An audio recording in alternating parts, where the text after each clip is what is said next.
আজ আমি তোমাদেরকে একটা নতুন রেসিপি করে দেখাবো। দেখেই বুঝতে পারছো বেগুন দিয়ে আমি একটা রেসিপি করেছি।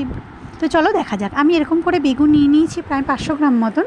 এবারে আমি এর মধ্যে কাজু বাদাম নিয়েছি 10-12টা কিশমিশ, একটা এলাচ, 4-5টা কাঁচা লঙ্কা আর 25 গ্রাম মতন প্রায় পোস্ত। তো আমি সবগুলো একটা মিক্সিং বোলে নিয়ে নিয়েছি। এবার আমি এটাকে ফাইন পেস্ট করে নেব। আমি একটা কড়াই নিয়ে নিয়েছি, কড়াইয়ের মধ্যে 1 টেবিল স্পুন মতন তেল নিয়ে নিয়েছি। তেলটাকে ভালো করে আমি গরম করে নেব। বেগুনগুলোকে আমি হালকা করে ছিঁড়ে নিয়েছিলাম, যাতে পোকা আছে কিনা দেখে নিতে হবে। সব বেগুনে পোকা থাকে না এমন কোনো নয়। এবারে হালকাভাবে আমি একটু তেলে নেড়ে ছেড়ে নেব। 1/2 টিস্পুন মতন আমি একটু লবণ অ্যাড করলাম আর 1/2 টিস্পুন মতন আমি হলুদ গুঁড়ো অ্যাড করব। করে হালকাভাবে একটু ফ্রাই করে নেব। বেগুনগুলো ফ্রাই করা হয়ে গেছে প্রায়। 2টো লবঙ্গ, 2টো এলাচ, 2টো দারচিনি আমি ফোড়ন দিয়ে দিলাম। ফোড়নটা যে একটু ফ্রাই মতন হয়ে আসবে তার মধ্যে আমি 2টো বড় বড় পেঁয়াজ কেটে নিয়েছিলাম। তার মধ্যে একটা পেঁয়াজ আমি কুচিয়ে নিয়েছি। একটা বড় পেঁয়াজ আমি কুচিয়ে দিয়ে দিলাম এর মধ্যে। এবারে পেঁয়াজটাকে ভালো করে আমি ফ্রাই করে নেব।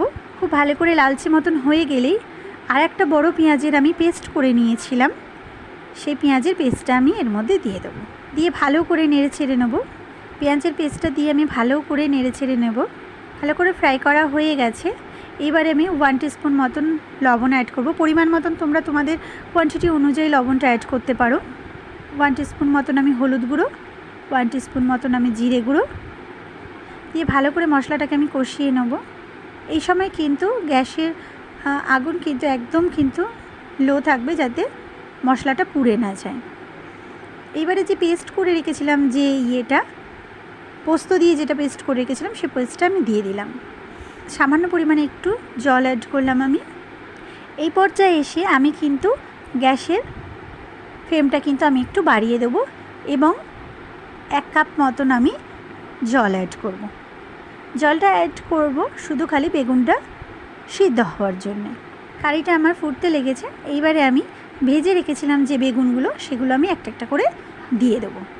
5 মিনিট মতন ফুটে উঠলেই হয়ে যাবে আমার বেগুন তেহারি। এর মধ্যে 2টো কাঁচা লঙ্কা চিড়ে আমি অ্যাড করে দিলাম। জলটা একদমই শুকিয়ে গেছে, দেখে নাও একদমই কারিটা একদম মাখা মাখা হয়ে গেছে। এই পর্যায়ে কিন্তু আমি এবারে একটু ফুটে উঠলেই নামিয়ে দেবো। দেখে নিতে হবে এই পর্যায়ে যে বেগুনটা সিদ্ধ হচ্ছে নাকি। হ্যাঁ, একদমই বেগুনটা সিদ্ধ হয়ে গেছে। তো হয়ে গেল আমার বেগুন তেহারি।